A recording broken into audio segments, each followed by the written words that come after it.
Thank you, Scilla. When Michael O'Leary did say that to me, when I actually finally met him, I did point out I didn't mind at all being called media lovey. I thought that was quite a compliment, but less of the old would have been quite good. Good morning, everybody. It's very nice to be here and to see so many familiar faces in the audience. I used to work in this building, so I have stood on here innumerable times talking to journalists mainly, so, you know, familiar territory. Caroline and Tim kind of asked me to do this, and I thought about it, and I thought, well, actually, this is a really important thing to do, because Easyjet actually has used advertising extremely effectively, and I just want to talk to you a little bit about that. But actually, when I went through the archives, I hope these slides are working, of Easyjet advertising, I do have to ask, you know, why I'm here, because actually our contribution to creative development really has probably, has it come up yet? Could you put the first slide up? Because I am pressing the button. Yeah. So you'll see how good our advertising has been. And, you know, I think this was called Weapons on the left here and Flip-Flops for Faro. And actually, one of the early things I was involved in with Easyjet was the launch of our route to Jordan. And it was a very big deal because we were opening up Jordan for a lot of people who would never have dreamt of going there because of our low fares. And the government was there in full force, the Jordanian government, and the British ambassador was there, and we hosted this big evening. And he asked to see me in his armoured car at the end of the evening. And I thought, oh, God, this sounds really serious. So I jumped into the car at the end of the evening, and he said, Carolyn, there's just this matter that's very serious to the government about your advertising. I thought, good, what? And he said, you know, camels. We are really trying to move away from the stereotype in Jordan. And I had to point out to him with great relief, Peter Duffy had just joined, actually, and he was in Jordan, which we'd taken him to show him how we do stuff like that.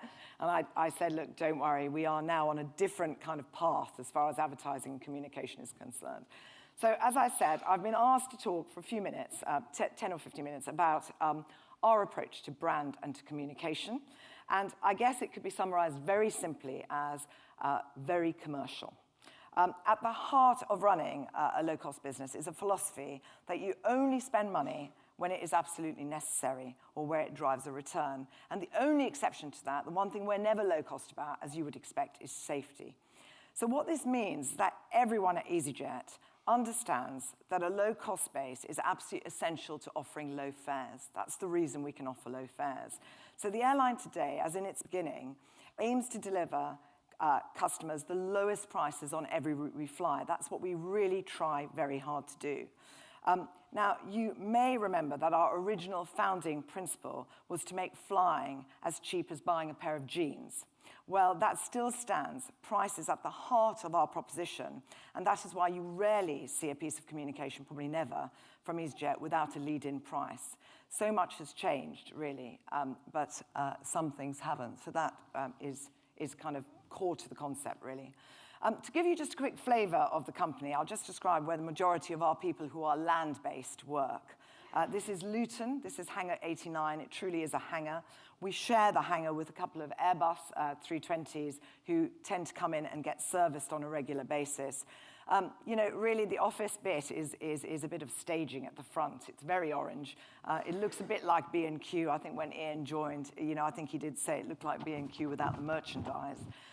We all sit on great big banks of desks. I mean, it is not a pretense. I mean, a lot of people come into the hangar. A lot of suppliers come into the hangar. But, you know, there are no plants. There's no this, there's no that. It is a very functional environment. But actually, we do manage costs to the penny, not to the pound. And we just, you know, that is a philosophy that is just completely ingrained in the business. And I think one of the things that really does, this kind of lean thinking is a really big part of the brand positioning and also the organizational philosophy as I've described it. Because stripped of the kind of really nice things to have, our people don't get confused about where the priorities really are. In practice, though, this often means we're at the vanguard of innovation because in taking out cost, and we kind of look at it and we say there are lots of legacy processes around, and essentially that's about how other people do things. We actually have to innovate in order to be very lean and efficient. So an example of this is that we're working on 100% online check-in. Of course, you know, this is great value to the airline, because if you don't have to have loads and loads of check-in stands, you're going to be saving money. But it's also massively valuable to the customer because it's easy, it's quick, it's efficient, it's less hassle at the airport. A lot of people don't like airports. So we already have about 50% of customers with just hand baggage that goes straight to security. By isolating this one issue, what we're going to try and do is completely re-engineer how you drop your bags off if you have a bag. And we will make it very, very efficient and therefore very easy for you. So basically, we just have to innovate all the time about kind of the low-cost philosophy. And it just becomes, I think, a virtuous circle because we can then do low fares for passengers. So when it comes to marketing, I think it's the same concept, really. The same concept applies. Over the last 2 years, we have relaunched our advertising. I hope you've all seen that across Europe. And we've used the full media mix. But actually, I don't know how many people in this room will want to hear this, actually, but we have reduced our budget by 15%. But actually, we've been much, much more effective. And we still spend a lot of money, over 50 million on advertising. It's a very significant spend for us. So actually, the efficiency behind it has been really important. And I'll just talk a little bit about that. When I joined Easyjet, it was in July 2010. And the aviation market was going through a huge amount of change. And the rapid pace of change was driven really by high fuel. Because when you have high fuel, it's very expensive to fly.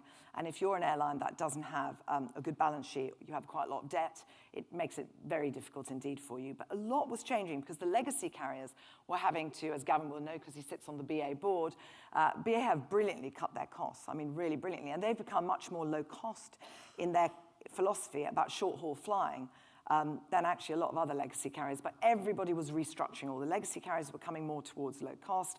And then there was the emergence of loads and loads of low-cost airlines as well. So when I looked at Easyjet, I kind of thought, well, everyone knew exactly what Easyjet was 10 years ago. It was a fantastic concept. I mean, it was a brilliant founding idea. It was a brilliant thing. And it really did change the way people flew. So everybody in the UK in particular knew what it was. And I think you move on into this kind of much more cluttered aviation world. And I think consumers were very confused about what Easyjet was. They were they didn't know whether it was, very low fares or ultra low cost. Was it like, I got told all the time, people used to say to me, Easyjet, oh, that's really interesting. It's a lot better than Ryanair. I just think, well, that's not really a compliment. So, that really told me that our positioning was slightly off because actually EasyJet could do a lot very well. It was a very friendly airline. The crew were always very friendly. So there was something there. So actually, one of the first things, I did was I wanted to get a really strong marketing director, someone who really understood consumers and was able to do a lot with data and was able to also do a lot with brand. And so Peter Duffy joined in March 2011, I think it is now. And so we started really focusing on improving the whole end-to-end customer experience with a warmer, more friendly approach. I said 100 times, it doesn't cost anything to smile on the ground. It doesn't cost anything. You just have to smile and look helpful, We've always had very helpful and friendly crew, as many of you, I hope, have experienced. But we really needed to do that with our ground staff, and there are 18,000 ground staff, so it's a huge challenge.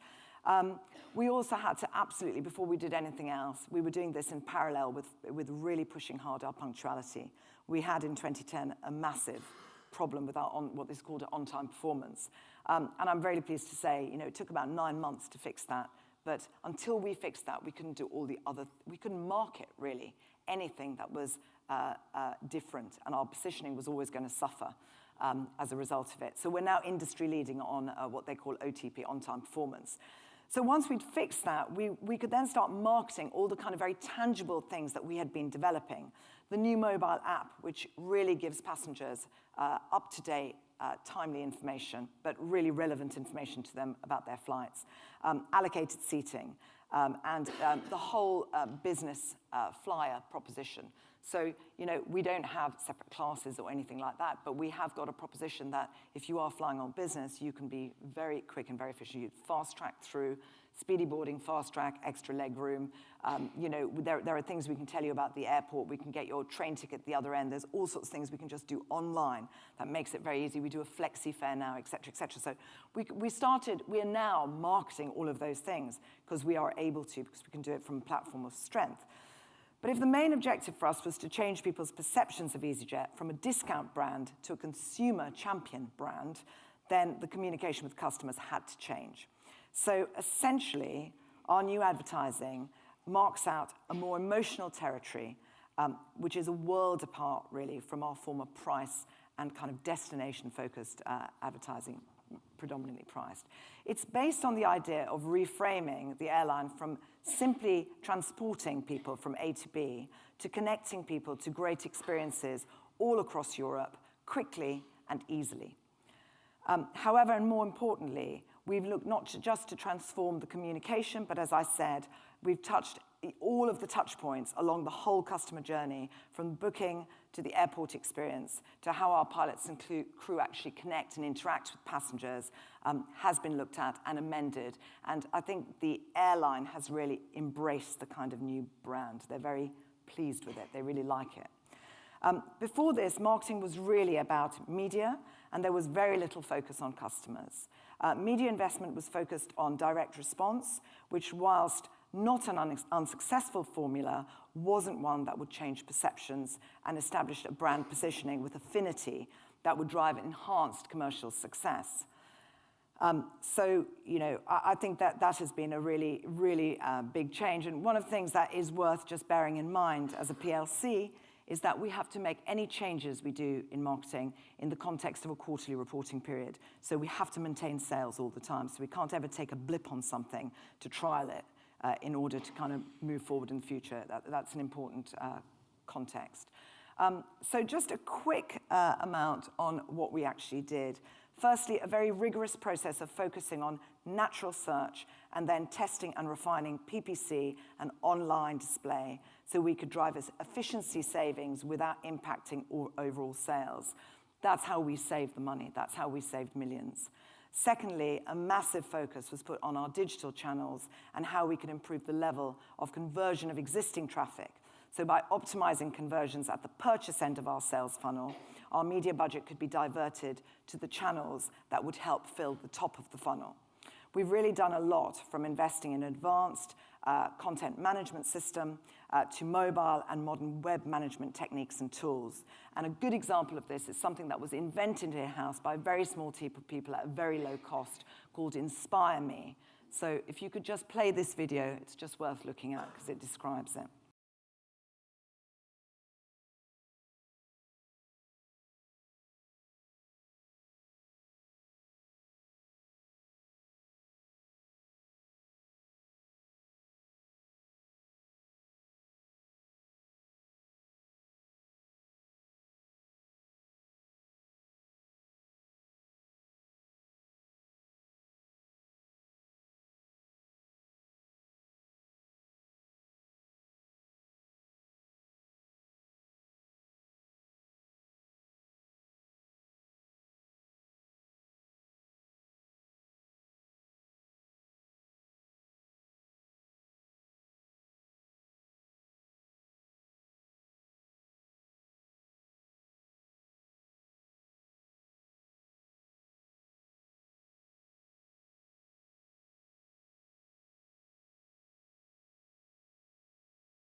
So the reason that's been really fantastic for us, it's driven a huge amount of extra sales, is because most people that come to our website know exactly where they want to go. We were missing the browser market entirely. And that was aimed at people who just are young, free, and single, and can go wherever they want, anytime they want. So they just come in and say, either on price or whatever, you know, just give me a destination. So it's worked really well. But where it's really clever is when we combine it with CRM. So we emailed a few weeks ago, just as an example, all customers who traveled with us last February half term but haven't rebooked with us, showing them where they could go this half term from the local airport, from their local airport. But actually, we tailored the message and Inspire Me to start at prices that were actually less than they paid 12 months ago, and we told them that. And that really is quite clever, because that's, for me, CRM at its very best. So, and we've had a fantastic response on that. So lots and lots of effort by our marketing team that all in all meant that promotional budgets could be redeployed to be spent on television-based, yes, Tess, television-based brand building. I spent years saying, not so much TV, but TV-based brand building, also outdoor and social media, essentially creating emotive connections as well as driving sales. And one of the most important things I think we've done with all of this stuff that I've been talking about, and Peter Duffy has been absolutely instrumental in helping me a huge amount with this internally, is that we've brought the brand to life internally. And one of the ways we've done that, it's actually a very dry slide that doesn't quite capture the kind of passion and enthusiasm that this instilled in the airline, which is we just did loads and loads of what you would call focus groups with pilots and cabin crew and M&A, management admin people and engineering people, loads and loads of them. And then and we just said, look, why do we do all of this? You know, what do we do it for? And this is what they came up with. This is, you know, we want to make travel easy and affordable. The affordable thing was a very important reason for people at Easyjet, working at Easyjet, is opening up markets, letting people travel, all of that. So that is what the cause is, and we use it every day, all the time, and it spawned a number of initiatives, including one that is very close to my heart, which is a customer charter, which I think really lives the brand. So again, I'm just going to show you, it is a 2-minute film on this, which is what we've used this internally to get everybody behind this customer charter, because it's their customer charter. And what we will next do is, before the summer, we'll launch it to all our passengers and potential passengers. Can we just play this short film, please?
Now, that looks really easy. I cannot tell you how hard that was to get off the ground in the airline. So Will Facey over there, the grumpy one, you know, has all the information for the airline. He runs the operational control center. Honestly, he now is a believer, but it took a while. It took quite a long time. So actually, I'm really, because I think that is about the brand. That is kind of living the brand every day. So what's happened as a result? Very quickly in conclusion, we still have a very long way to go, but the green shoots are definitely coming through. We have very strong brand awareness in our markets, all our markets in Europe, and consideration is continuing to grow. We've always been strong in the UK, so we've had roughly 75% consideration in the UK. That's grown, but it's always been quite high. But most importantly for me, it has grown in both France and Italy, both very important kind of markets for Easyjet. Consideration there is now 65% and 59%.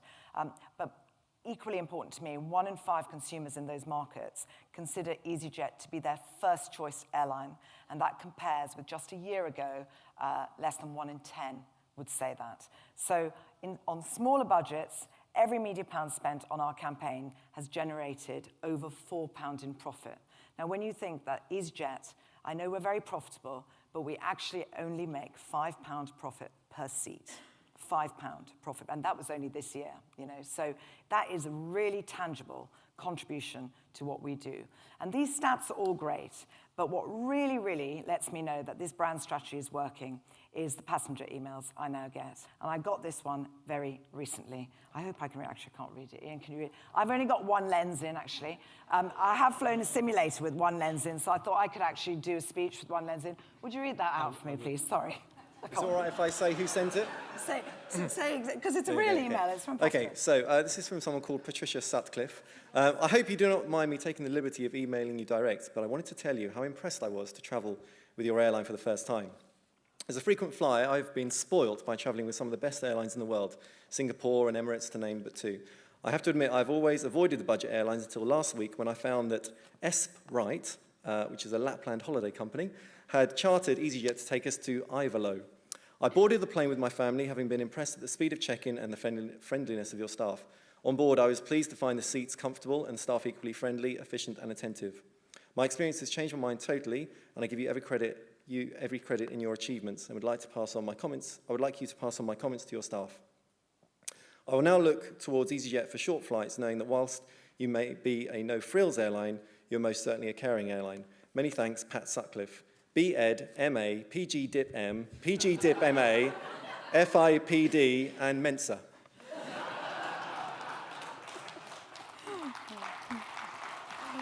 And I have to say, you know, 2.5 years ago, you know, when everyone was saying to me, well, yeah, at least you're better than Ryanair, I could not have dreamt of getting an email like that. So, you know, that really shows me that, you know, the brand strategy is clearly working. So it just leads me to some concluding thoughts, very much about this conference. I just don't see how a business can be successful without marketing, without a clear positioning understood internally, as you saw, and also understood by customers and potential customers. Without a communication program that is appropriately targeted at building long-term brand equity and also incremental sales. You know, at Easyjet, it is quite extraordinary for me to see that the marketing director is treated with great respect, actually, by the CFO. My CFO loves working with Peter Duffy, and so does the ops director. It is quite, because normally they're not natural allies in an organization. And I think it's because they really get the fact that marketing contributes to our bottom line, that it contributes to our profit per seat, and it contributes to our ROCE targets. And they all get that, and I think that's really, really important. So, you know, marketing is run as part of an overall commercial strategy. It's not something that sits on the side. It is something that is absolutely aligned with what we're trying to achieve with the core airline. And I think that is probably why it makes such a difference in Easyjet. So I think that's it for me. And thank you very much for listening, and I look forward to your questions.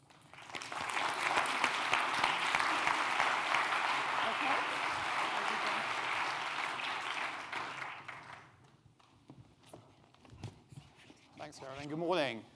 I'm very pleased to be here to participate in this event, focused on the relationship between advertising and the wider economy. Because Channel 4 is a not-for-profit broadcaster, funded independently, not via the taxpayer. Our job is to spend as much as we can on original UK content that delivers to the remit that's been given to us by Parliament. So advertising is both our lifeblood and our oxygen. Now, I've spent almost 30 years in advertising-related businesses, and in that time I've observed that marketing has become progressively more efficient as media platforms have emerged competed and evolved technologically. Now, the central challenge facing broadcasting in 2013 is how best to navigate through one of its most radical periods of change as the main screen in the living room gets directly connected to the internet. It's going to fundamentally change the viewer experience, the measurement systems, and the way we value audiences in the future. So today I'm going to talk a bit about plans we at Channel 4 have in 2013 to operate in this new environment. But first, I have been asked to talk a little bit about how we behave as an advertiser ourselves. Of course, we mainly promote our shows on air, but we do amplify messages with off-air campaigns produced in-house and placed via our partners at OMD, deploying different media to deliver extra reach and context. And I think it's worth us celebrating the strengths of all of the media on an occasion like this.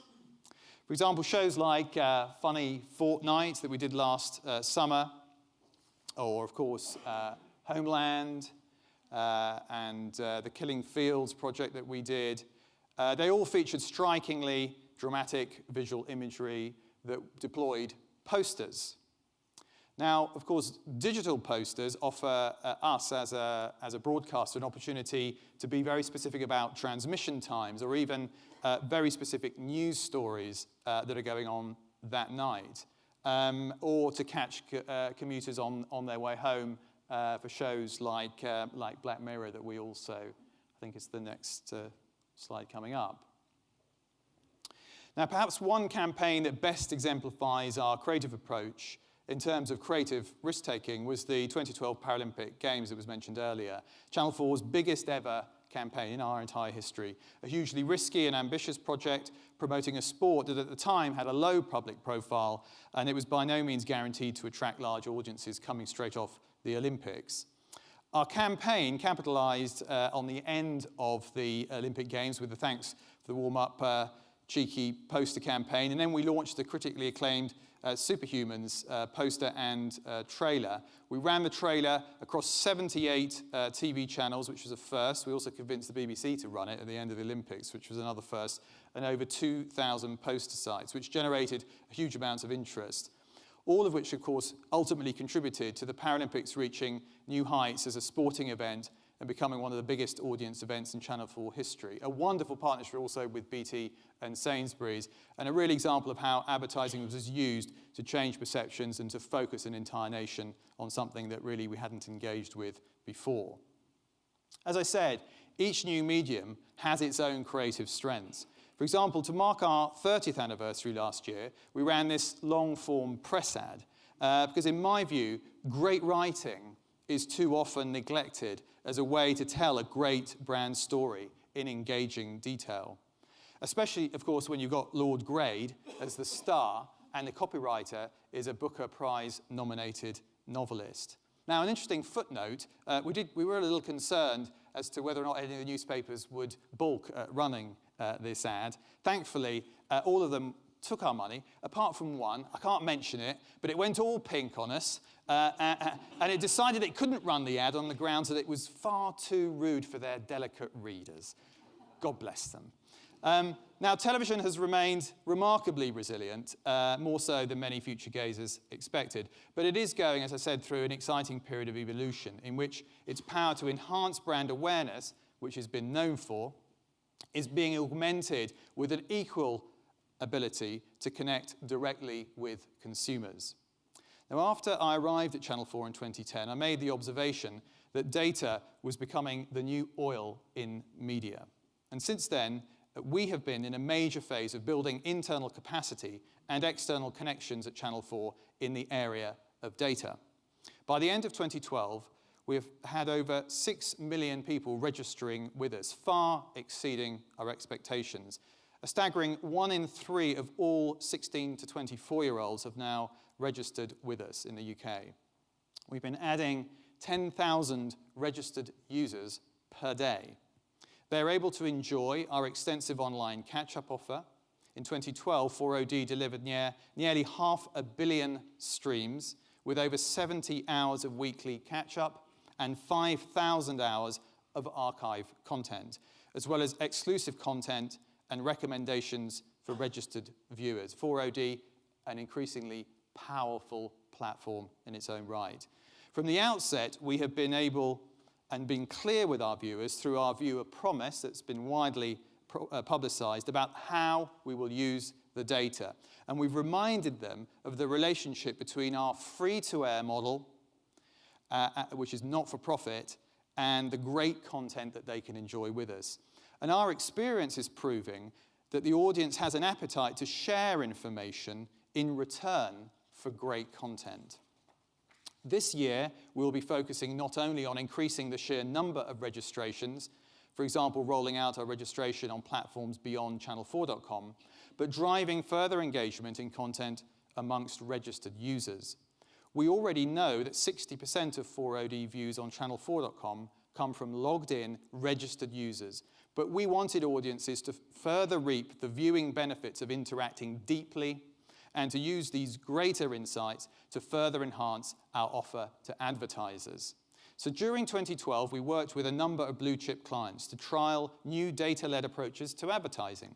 We partnered with brands to merge their databases with our own, to match shared customers and recreate client segments, allowing us to offer video-on-demand packages specifically targeting individuals, and then to track post-viewing purchase behavior to measure return on investment. We launched 8 new digital ad products, which provide advertisers with even more opportunity to engage with our audiences. One of the most popular interactive formats is AdElect, which enables viewers to choose between creative executions of an advert. Brands such as Cadbury's, L'Oreal, Procter & Gamble, and Adidas are just some of the companies that have taken advantage of AdElect. And our research shows that users who choose which ad to watch are twice as likely to click through to the advertiser's website. Many other brands have carried campaigns through our additional digital products, such as Ad Social, which offers viewers the option to like, check in, or recommend or follow a brand. Ad Interact, which delivers pre-roll advertising with an interactive element such as competitions or coupon registration without leaving the player page. And Ad Pause, which shows a full-screen static ad each time a viewer presses pause.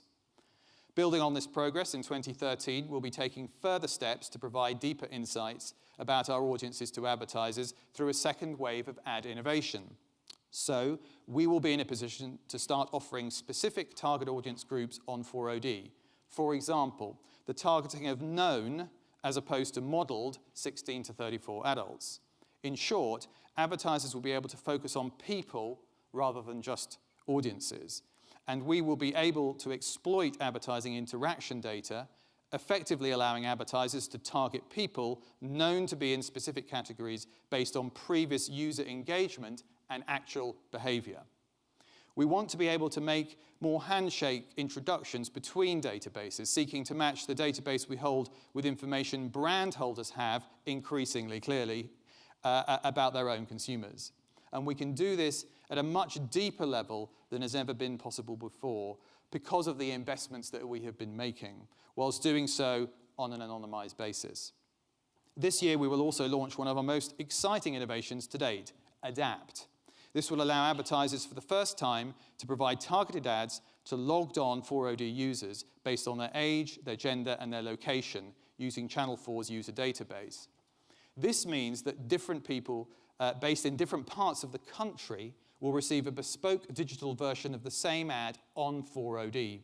So say an ad for a national department store is called up, Adapt will recognize a user's data to deliver a version of that ad with content tailored to that particular person, such as targeted products or a local store promotion. Channel 4 is the first broadcaster to offer this kind of targeting on digital video-on-demand campaigns, and expect much more from us in 2013 as we continue to make the data vision a reality, both on the second screen and in shorter form formats too. We believe that these developments signal a very exciting opportunity ahead of us, a way of refreshing the virtuous circle of advertising as a means to fund great content in a connected world.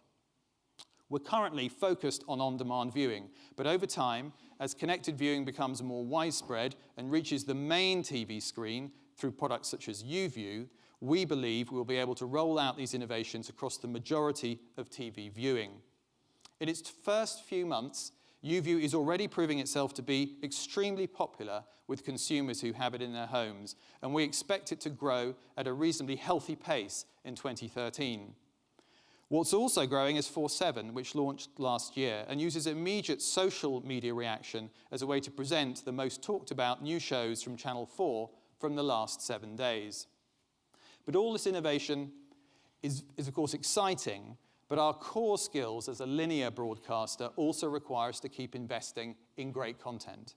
Last year, we spent almost to a record level of £600 million, 450 million of that on UK-originated content. So I'd like to end by thanking all of the advertisers and agencies in the room for your investments, and in a moment by showing you some of the highlights from the start of 2013. Our portfolio has begun the year well, after the best Christmas ratings on Channel 4 in a decade. In 2012, E4 enjoyed its best ever year, and the portfolio as a whole had a share of 11.5%, practically level with 2011, despite the Olympics and the Jubilee. Now, interestingly, by contrast, Sky One, despite all the recent investments and digital switchover, is no longer a top 10 digital channel for either individuals or ABC Ones, whilst E4, Film 4, More 4 and Dave all are. 10 years ago, Channel 4's share of commercial impacts was just above 18%.